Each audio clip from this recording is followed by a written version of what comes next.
Me llamo Miriam, tengo 32 años y vivo en Puebla. Aunque, después de lo que me pasó, he considerado muchas veces dejar esta ciudad para siempre. Esta historia comenzó hace casi un año, justo después de que me separé de mi ex esposo.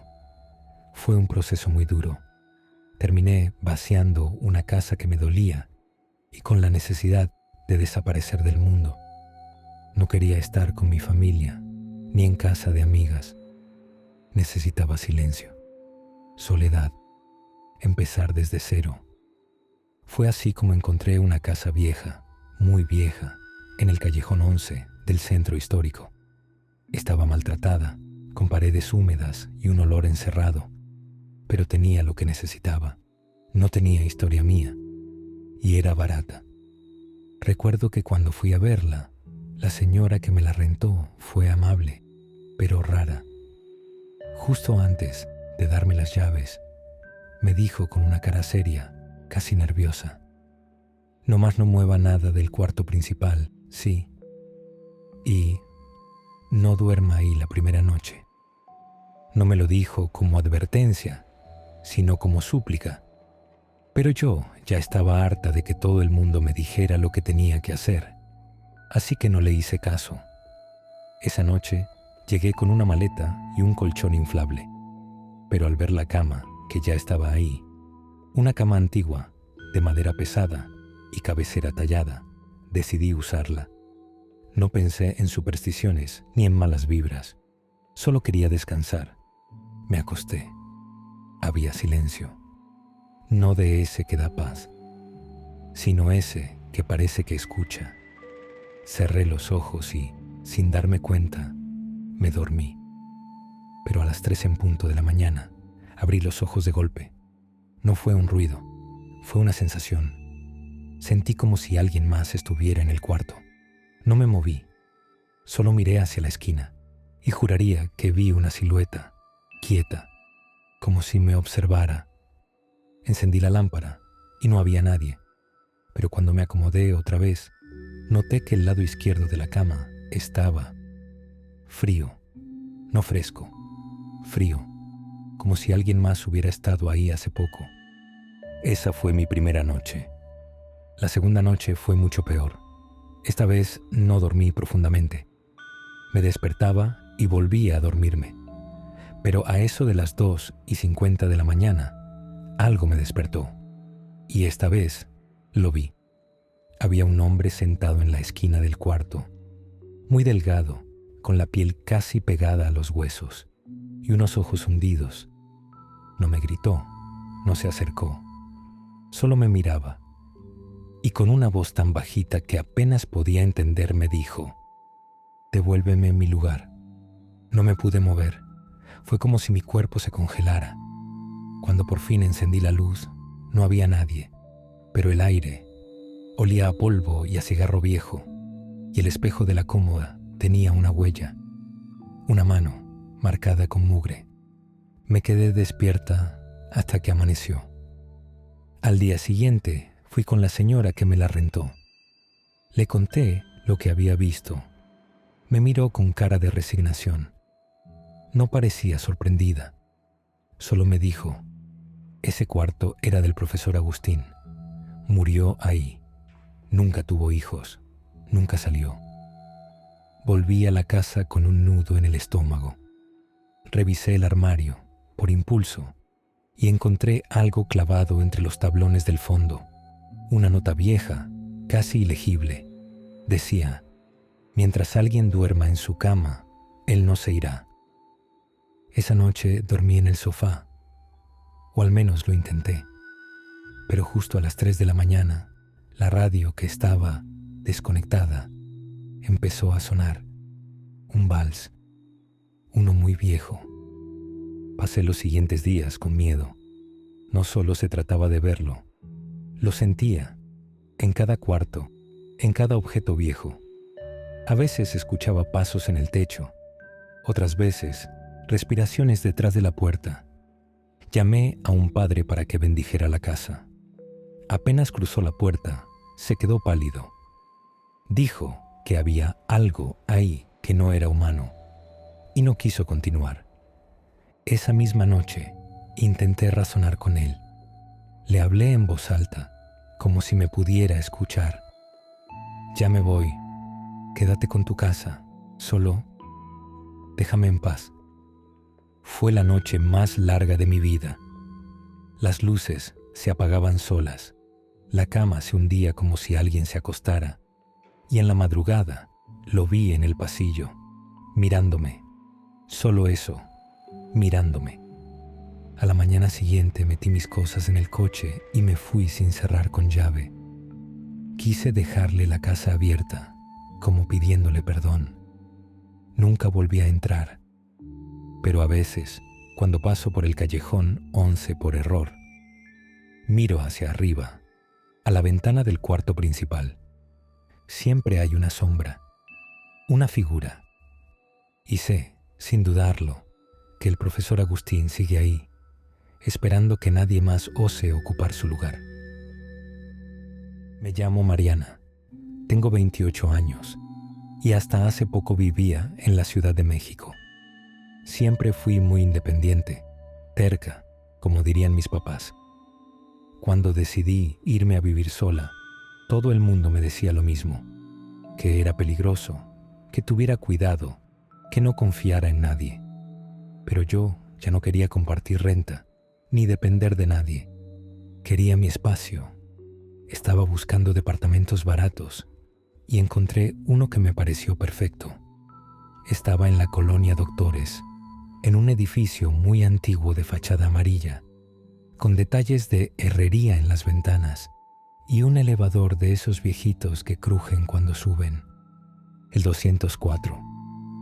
Cuando lo vi por primera vez, sentí una especie de incomodidad, pero lo atribuí a que estaba viejo. El pasillo que conducía al departamento era largo, con pisos de mármol agrietado. Al llegar a la puerta, noté algo raro. La cerradura estaba floja y había unas marcas, como si alguien la hubiera arañado o intentado forzar muchas veces. La casera, una señora de acento fuerte y ojos secos, me dijo que el departamento llevaba años sin rentarse, pero que estaba en perfecto estado. El precio era increíblemente bajo para la zona. Me pareció una gran oportunidad. Firmé el contrato esa misma tarde. No pregunté más. Los primeros días pasaron sin mayores problemas. Me dediqué a limpiar, acomodar mis cosas y tratar de hacer de ese espacio algo mío. El 204 era pequeño, pero acogedor. Tenía una cocinita al fondo, una sala modesta y una recámara con closet empotrado. Lo único que no me gustaba era que no tenía buena ventilación, así que siempre olía un poco cerrado. Pero al tercer día, algo cambió. Me desperté a las 3:30 de la mañana con un olor indescriptible. Era como carne podrida, agrio, espeso, como si algo estuviera fermentándose dentro de las paredes. Me levanté medio dormida. Revisé la cocina, la basura, el refrigerador. Todo estaba en orden, pero el olor venía de mi recámara, más específicamente del closet. Abrí la puerta esperando encontrar una rata muerta o algo así, pero no había nada, solo mis cosas. Cerré el closet, pero esa noche ya no pude dormir bien. Soñé con agua estancada, con cuerpos sin rostro, con voces que susurraban cosas que no entendía. Cuando desperté, el olor ya no estaba. Pensé que tal vez solo lo había imaginado. Unos días después, decidí poner unas repisas dentro del closet para organizar mis cajas. Cuando estaba perforando una tabla, noté que la pared sonaba hueca. Golpeé con el puño y escuché un eco, como si hubiera un espacio oculto. Con cuidado, empecé a quitar el panel trasero, que estaba medio suelto. Detrás había un hueco, un compartimento.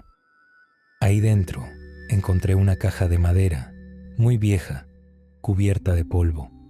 La abrí, y no te miento, Casi la tiro al instante. Había un altar, velas negras completamente derretidas, fotografías de personas desconocidas, algunas con los ojos tachados, recortes de periódico con titulares espeluznantes. Encuentran cuerpo desmembrado en edificio del centro. Mujer sin lengua hallada en la Doctores. Sin ojos, sin rostro, sin nombre. Uno de esos recortes estaba marcado con plumón rojo. Decía: Departamento 204. Sentí que me desmayaba. Metí todo en una bolsa de basura, bajé a tirarla, y cuando regresé al departamento, el ambiente había cambiado. El aire era denso. Costaba respirar, y por primera vez sentí que alguien más estaba conmigo. Esa noche las paredes crujieron durante horas, sonidos como si alguien arañara desde adentro, ruidos húmedos, asfixiantes.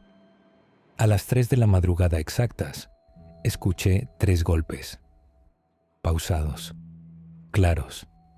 Provenían del closet.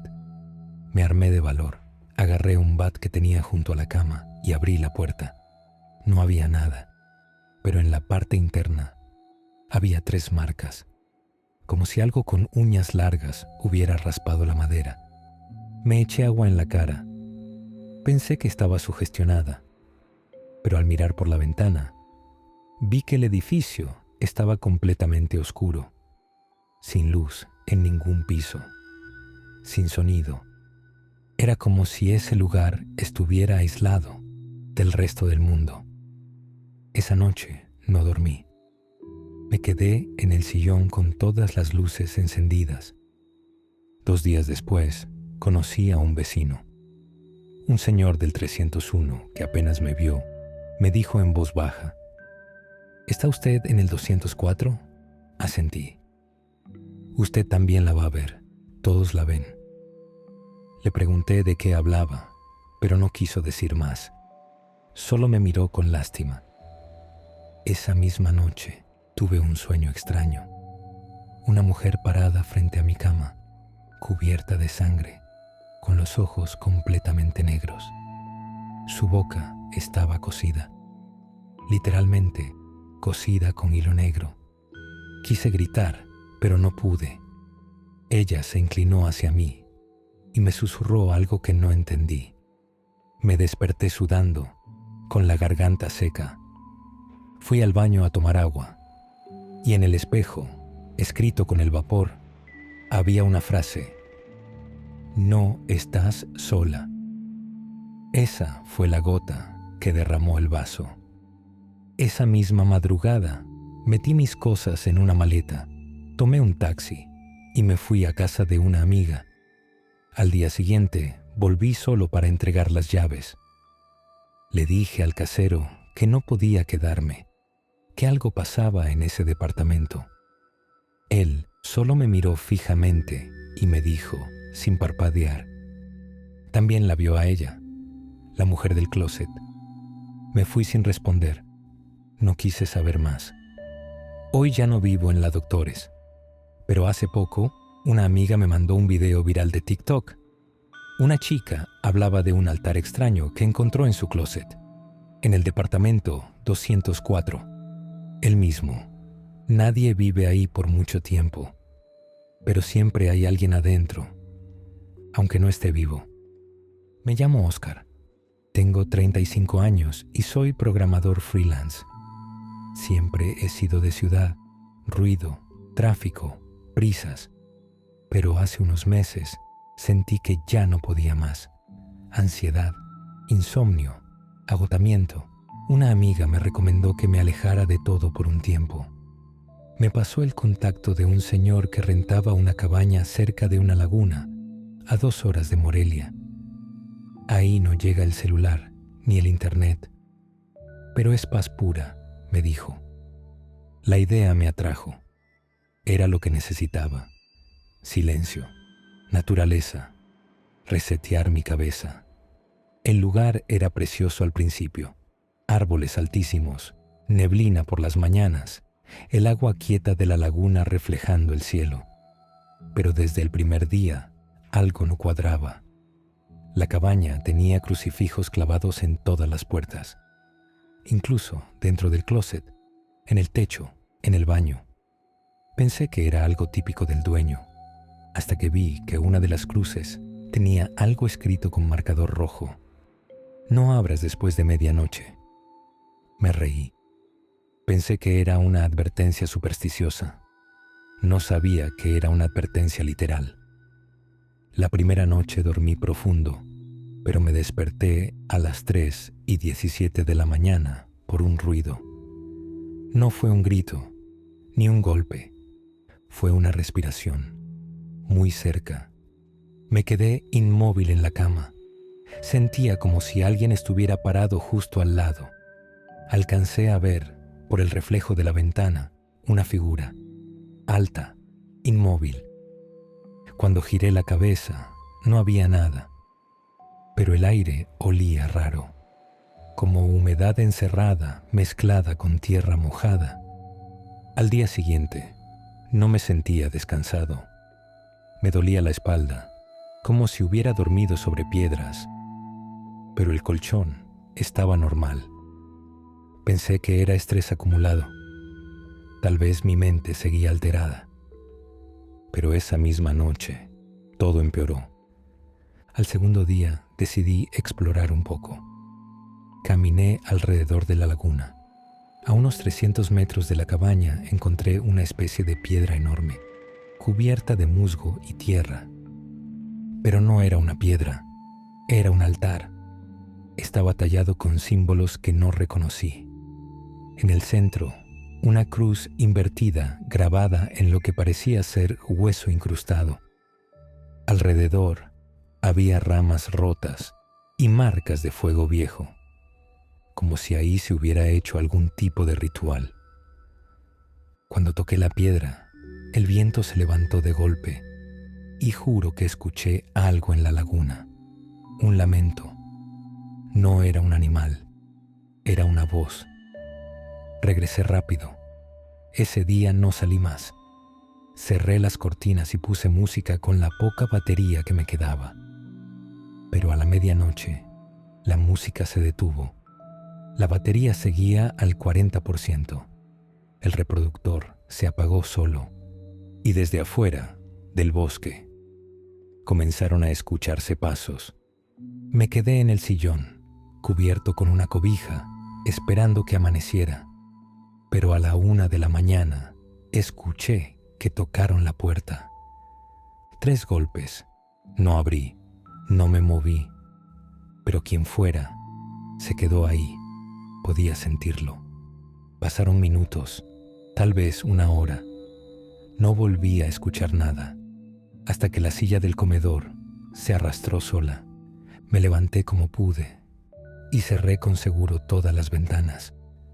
Me encerré en la recámara, pero dentro del closet, alguien lloraba. Era la voz de una mujer. Lloraba bajito, como si intentara no ser escuchada. Me acerqué, y cuando puse la mano sobre la manija, se detuvo el llanto. Solo se escuchó una frase susurrada, como si la dijeran justo en mi oído. Tú no eres el primero. Al día siguiente quise irme, pero mi coche no encendía. Estaba nuevo, con el tanque lleno. Revisé todo y no encontré nada raro. Decidí ir con el dueño, que vivía a 1 hora en el pueblo. Caminé por la carretera, pero una camioneta se detuvo antes de llegar. Un hombre mayor, con sombrero, me ofreció aventón. Le conté que me hospedaba en la cabaña. En cuanto le dije Laguna Negra, me miró como si hubiera dicho una maldición. Ahí no debiste quedarte solo, joven, me dijo sin rodeos. Hace años, esa cabaña era parte de un retiro, pero desaparecieron 6 personas. Solo encontraron rastros en la laguna. No dije nada más. Bajé en el pueblo, compré víveres y regresé caminando antes de que oscureciera. Pero al volver, las ventanas estaban abiertas y dentro del closet ahora había tierra mojada como si alguien hubiera traído lodo desde la laguna. Esa fue mi última noche. Dormí con las luces encendidas.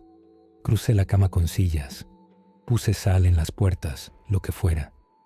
A las 2:43 de la mañana, la luz parpadeó. El techo comenzó a crujir y el espejo del baño se rompió sin que nadie lo tocara. Desde la sala se escuchó la misma voz de la noche anterior, pero ahora más clara. Ya abriste. Ahora es tu turno. Salí al amanecer. Apenas encendió el coche. No volteé atrás. Ni siquiera apagué las luces. Solo me fui. Lo extraño es que, desde entonces, sueño con ese lugar. No con la cabaña, con la laguna y con algo que se arrastra dentro de ella, como si algo de mí se hubiera quedado allá. Me llamo Sergio. Fui policía estatal por casi 15 años. De todos esos años, hubo un caso que nunca pude olvidar. Y no porque fuera el más sangriento ni el más violento, sino porque no puedo explicarlo con nada de lo que vi en la calle. Esto pasó en 2014, en el cuartel viejo de la Policía Estatal de Veracruz. Era un edificio antiguo, de esos con pasillos de concreto agrietado y techos altísimos. Decían que antes había sido hospital militar. Otros decían que fue cárcel en los 70. Nadie sabía con certeza.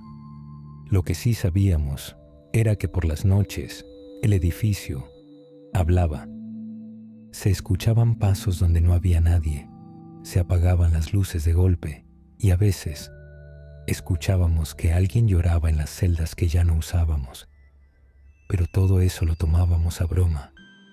Cosas del turno de noche, decíamos. Hasta esa noche del 17 de noviembre. Era martes, alrededor de la 1:20 de la madrugada.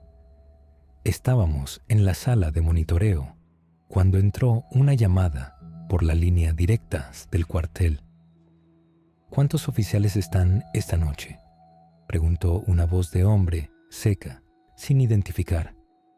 Pensamos que era una broma o un superior haciendo ronda. Respondimos con normalidad. 5 oficiales de guardia. ¿Con quién hablo? La línea se cortó, pero el teléfono seguía con tono, como si alguien no hubiera colgado. Cuando rastreamos el origen, marcaba extensión 9. Esa extensión estaba fuera de servicio desde hacía años. Corresponde a una línea interna, ubicada en el sótano. El sótano estaba clausurado desde 2011. Decidimos bajar a revisar. Yo iba al frente, acompañado de otro compañero, Ramírez. Los demás se quedaron en el cuarto de cámaras y cuando abrimos la puerta del sótano, el aire estaba helado, pero no por el clima. Era otro tipo de frío, como si algo no quisiera que estuviéramos ahí. Bajamos por la escalera de cemento, con las lámparas en alto. Las paredes estaban húmedas, el piso cubierto de polvo. Pero lo más extraño fue que una de las celdas tenía la luz encendida. Eso era imposible. Ramírez y yo nos acercamos. La puerta estaba entreabierta y adentro, sentado contra la pared, había un hombre, descalzo, cabello largo, cara sucia y una especie de bata vieja, como de hospital. ¿Quién es usted? ¿Cómo entró aquí?, le pregunté mientras le apuntaba con la lámpara. El tipo levantó la cabeza, pero no respondió. Solo sonrió. Cuando me acerqué más, noté que no tenía sombra. Dimos un paso atrás y la luz parpadeó. Ramírez tropezó y cuando regresé la mirada, el hombre ya no estaba. Revisamos celda por celda. Nada. Lo reportamos, pero nos dijeron que estábamos sugestionados. Esa madrugada, todos los monitores se apagaron durante 7 minutos. Cuando regresaron, las cámaras del sótano, que no deberían estar activas, mostraban la imagen en blanco y negro de un hombre parado, viendo a la pared, sin moverse. Pasaron semanas sin incidentes, pero un día, haciendo limpieza en los archivos muertos, encontré un legajo viejo, sin folio. Dentro había una ficha con una foto en blanco y negro. El mismo hombre del sótano, mismo rostro, misma bata. Según el archivo, era un interno que murió en 1978, tras quitarse la vida en una celda del sótano. La causa de muerte: autoasfixia con su propia bata. Pero lo que más me estremeció fue que al final del reporte, alguien escribió a mano con tinta roja: sigue aquí, no abre los ojos. Desde entonces, nadie volvió a bajar al sótano. Y la extensión 9 sigue sonando de vez en cuando. Nadie la contesta, nadie se atreve. Un viernes, cerca de las 2 de la madrugada, estábamos haciendo ronda en los patios. Uno de los nuevos, un chavo que llevaba apenas una semana en el cuartel, se quedó paralizado al ver a alguien cruzando el área de armas. ¿Quién es ese?, preguntó, apuntando hacia una silueta que caminaba lento, arrastrando los pies. Lo seguimos, pero la figura giró hacia el pasillo del sótano. Cuando lo alcanzamos, ya no había nadie, solo un charco de agua y un parche de uniforme estatal, modelo de los años 70. Estaba seco, pero olía a humedad vieja. Nadie se lo quiso llevar, lo dejamos ahí. A la mañana siguiente, ese parche había desaparecido. Mi último año en la corporación fue tranquilo, hasta el penúltimo turno de noche. Estaba en el auto patrulla, en descanso, monitoreando la frecuencia interna. Todo en silencio, hasta que la radio comenzó a emitir estática. Y luego, una voz que no reconocí. Unidad 204, reportes en celda baja. Hay un interno descompensado. No respondí. Ese código no se usaba desde hacía más de 20 años. En ese momento recordé que 204 era el número de celda donde encontraron muerto al hombre de la bata. Fue la última noche que trabajé ahí. Pedí mi cambio. Nunca volví al cuartel. Y si me preguntas si creo en fantasmas, te diré que hay cosas peores, cosas que nunca se van. Me llamo Iván. Tengo 27 años y nací en la Ciudad de México. Hace unos meses me ofrecieron una oportunidad de trabajo temporal en Taxco, Guerrero, cubriendo una plaza en una empresa minera. Como el contrato era solo por 6 meses, decidí buscar una casa económica para vivir, nada lujoso, algo funcional. Una compañera del trabajo me dijo que conocía una propiedad a unas cuadras del centro histórico. Una casa antigua, con patio, 2 pisos y amueblada, por solo 2,500 pesos al mes. Sonaba demasiado bueno. Le pregunté cuál era el pero, porque siempre hay uno. Ella solo me dijo en voz baja: dicen que por las madrugadas se escuchan gritos y que nadie aguanta más de una semana ahí. Me reí. Pensé que exageraba. Al final, firmé el contrato esa misma tarde. Cuando llegué, noté que la casa tenía ese aire viejo, con muebles cubiertos de polvo, un olor a humedad fuerte y ventanales de herrería que crujían al cerrarlos. Pero fuera de eso, todo parecía en orden. La primera noche dormí sin problema, aunque, debo confesar, no me sentí del todo cómodo. No sé si era la casa o mi cabeza, pero tenía la sensación constante de que alguien más me observaba. Aún así, traté de ignorarlo. Estaba cansado y no tenía tiempo para sugestiones. Lo que no sabía es que lo verdaderamente extraño comenzaría a la noche siguiente.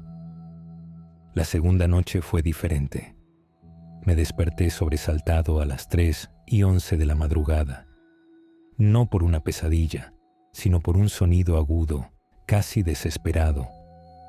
Al principio pensé que eran los vecinos. Se escuchaban gritos, voces, como si alguien estuviera discutiendo. Pero conforme mi mente se despejaba, noté algo que me congeló. Los gritos no venían de afuera, provenían del interior de la casa. Me senté en la cama, tratando de identificar de dónde salían. Eran como lamentos, primero fuertes, luego ahogados, como si los emitiera alguien encerrado. Pensé que alguien había entrado, así que tomé mi celular, activé la linterna y comencé a grabar mientras bajaba por las escaleras. El sonido parecía venir del patio trasero. Pasé por el comedor, el zaguán, cada rincón en silencio, excepto por ese maldito murmullo lejano. Abrí la puerta del patio con las manos temblando, pero lo que me encontré fue nada. El lugar estaba completamente vacío. Detuve la grabación y la revisé en el momento, pero el archivo de audio estaba en silencio absoluto. Ni un solo ruido. Sentí un escalofrío subirme por la espalda. Cerré la puerta con fuerza y me giré para regresar a la planta alta. Y ahí lo vi. Frente a mí, colgado en la pared del pasillo, había un espejo antiguo, uno de esos de marco de madera tallada. Pero lo extraño no era el espejo, era lo que reflejaba. Detrás de mí había una figura, alta, oscura, quietísima. Me volteé de inmediato. No había nadie.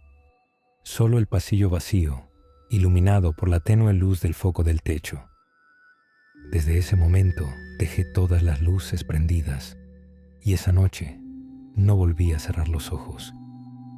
En el segundo piso había una recámara al fondo del pasillo que no quise utilizar. Desde que llegué, la puerta estaba cerrada con llave. Nunca pregunté por qué. Supuse que el dueño había dejado cosas ahí y no la incluyó como parte del contrato. Pero una noche, justo después de los primeros gritos, la encontré entreabierta. Yo estaba subiendo con una taza de café a las 2 de la mañana, sin poder dormir, cuando noté que la puerta estaba ligeramente abierta. Una rendija, como si me invitaran a entrar. Dudé. Algo me decía que no debía hacerlo, pero mi curiosidad fue más fuerte. Empujé la puerta con lentitud y el rechinido fue tan agudo que me erizó la piel. Dentro de la habitación había una cuna antigua, rota. Una de las patas estaba quebrada y colgaba un peluche viejo cubierto de polvo. En las paredes había marcas, como si alguien hubiese arañado el yeso con las uñas, y sobre esas marcas, garabateados con crayón, nombres y frases como mamá, papá, ¿dónde están? No me dejen aquí. El aire ahí dentro era diferente, más denso, frío, y olía como a tierra húmeda. Me agaché para mirar debajo de la cuna, y lo que encontré me quitó el aliento. Un muñeco de trapo, pequeño, pero tenía algo extraño. Su boca estaba cosida con hilo rojo y tenía las manos atadas con listones negros. Al tocarlo, escuché una risa. No venía de la habitación, ni del pasillo. Venía de mi oído. Una risa infantil, baja, burlona. Salté hacia atrás y salí corriendo de ese cuarto. Cerré la puerta y puse una silla para trabarla. Esa noche, las risas no pararon. Venían del otro lado de la puerta y duraron hasta que salió el sol. Después de esa noche, ya no pude seguir fingiendo que era sugestión.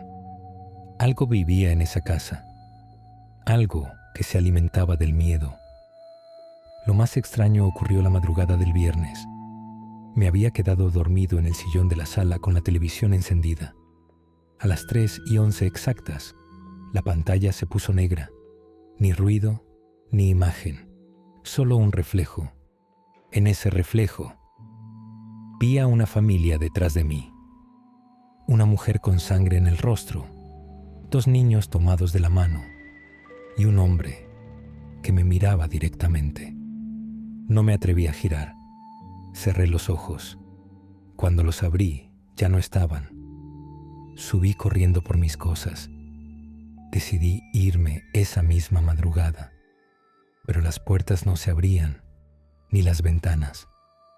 Empezaron a escucharse los gritos otra vez, pero esta vez venían de todos lados, como si la casa tuviera garganta propia.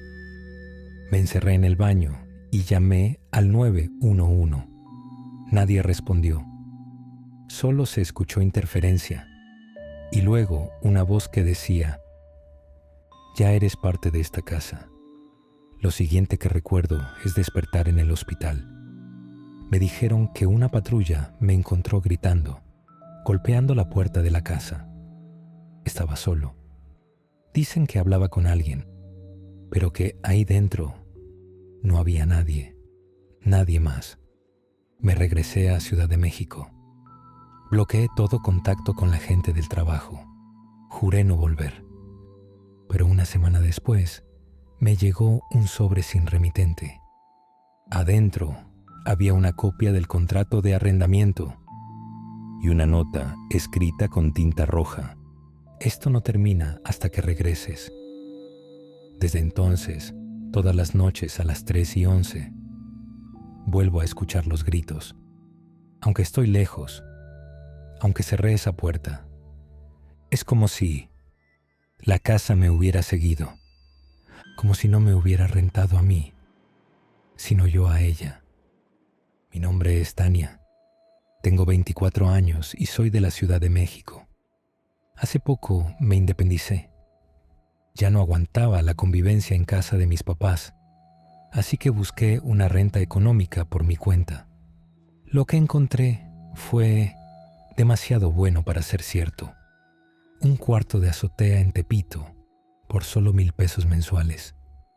El lugar estaba decente. Una cama individual, baño propio, un ventanal que daba a la calle y acceso independiente. La señora que lo rentaba vivía abajo. Era amable, pero rara.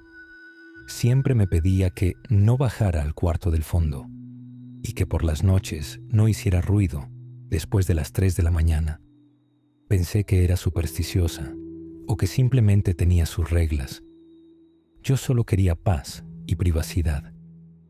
Pero la primera semana, algo me empezó a molestar. A las 3:03 de la mañana, exactamente, cada noche, escuchaba como si alguien arrastrara algo pesado sobre el techo. Pensé que eran gatos, pero una noche me asomé por la ventana y vi a alguien ahí parado. Era una figura delgada, alta, completamente quieta. Parecía observar hacia la calle. Cuando intenté enfocarla, simplemente ya no estaba. Después de aquella noche en la que vi a esa figura en el techo, empecé a tener sueños extraños. Siempre eran iguales. Yo estaba acostada en mi cama, pero no podía moverme. Escuchaba pasos en el techo, lentos, pesados, como si alguien caminara descalzo sobre lámina caliente. En el sueño, algo abría la puerta de mi cuarto muy lentamente, y aunque no podía girar la cabeza, sabía que estaba entrando. Una sombra larga se deslizaba hasta quedar frente a mí. No tenía rostro, pero sentía su mirada. Lo más horrible era que, aunque no podía moverme, sí podía llorar. Y lo hacía. Lloraba de miedo. Despertaba siempre a la misma hora, 3:11 de la madrugada. Una madrugada, decidí dejar la puerta entreabierta, solo para comprobar si era mi imaginación. Me puse el celular en la almohada, grabando con la cámara hacia la entrada. A la mañana siguiente, cuando revisé el video, se me fue el alma al suelo. A los 3 minutos con 15 segundos de grabación, la puerta se abrió sola. Nadie la tocó. Y por 3 segundos exactos, una figura negra se asomó a mirarme dormir, sin moverse, sin rostro. Luego, la grabación se detuvo sola. Después de ver esa figura en el video, entré en pánico. Estuve a punto de irme, pero algo en mí quería entender qué estaba pasando. Así que esa noche bajé a hablar con la casera. ¿Hay alguien más viviendo aquí arriba?, le pregunté directamente. La señora solo me miró fijo, como si supiera que esa pregunta llegaría. «Tú lo abriste, ¿verdad?», me dijo. No entendí. ¿Abrí qué? Me explicó que años atrás ese cuarto fue clausurado por su difunto esposo, que lo que vivía ahí no era humano, pero tampoco espíritu, que mientras nadie lo viera, no tenía fuerza. Pero tú lo viste, y ahora te ve a ti, me dijo con una seriedad que me heló. Me pidió que me fuera, que dejara el cuarto y no mirara atrás. Pero ya era demasiado tarde. Esa misma noche, al mover el tapete que cubría una esquina del piso, noté que había una pequeña trampilla de madera vieja. Tenía candado, pero el candado estaba abierto. Lo levanté y el olor que salió me hizo vomitar. Era como a carne podrida mezclada con humedad. Dentro no había objetos. Había algo escrito. En la madera, alguien había grabado con cuchillo: «Él viene por los que lo miran». Desde esa noche, no volví a dormir. Esa noche intenté salir de la casa. Tomé mi mochila, bajé las escaleras y llegué al zaguán, pero no abría. Ni la llave funcionaba ni los cerrojos cedían. Era como si la puerta estuviera sellada desde afuera. Golpeé, grité. Encendí mi celular para pedir ayuda, sin señal.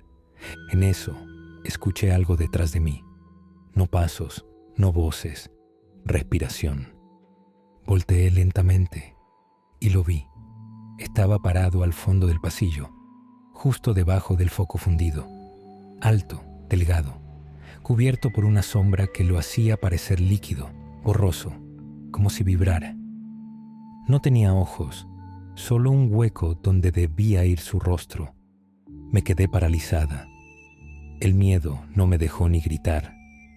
Dio un paso hacia mí y cada foco de la casa explotó uno por uno. Corrí al cuarto, me encerré y recé lo que pude. Escuchaba como algo rasgaba la pared desde afuera, pero lo más horrible fue escuchar mi propia voz hablándome desde la puerta. «Tania, ya vete. No quiero hacerte daño». Pero yo estaba adentro. Esa voz no era mía. Era algo que me imitaba. Cuando amaneció, la puerta ya abría. Bajé corriendo, con los ojos hinchados de no dormir ni un minuto. Pero la casera ya no estaba. La casa parecía vacía. Me fui sin empacar, sin despedirme. Dejé todo: ropa, celular, hasta mis identificaciones. No quería que nada de ese lugar me siguiera. Me refugié en casa de una tía en Iztacalco y no volví a pasar por esa colonia. Creí que con el tiempo se me iba a olvidar, que quizá todo fue una mezcla de estrés, cansancio y superstición. Pero no. A las 3:11 de la madrugada, mi reloj siempre se detiene, solo por unos segundos. Y a veces, cuando duermo con la puerta entreabierta, veo que alguien la empuja con lentitud desde el otro lado. Lo más aterrador es que ahora soy yo quien aparece en las grabaciones, pero no me reconozco. Mi cuerpo, sí, pero mi cara está vacía, como si algo me hubiera visto dormir y hubiera decidido quedarse con mi reflejo.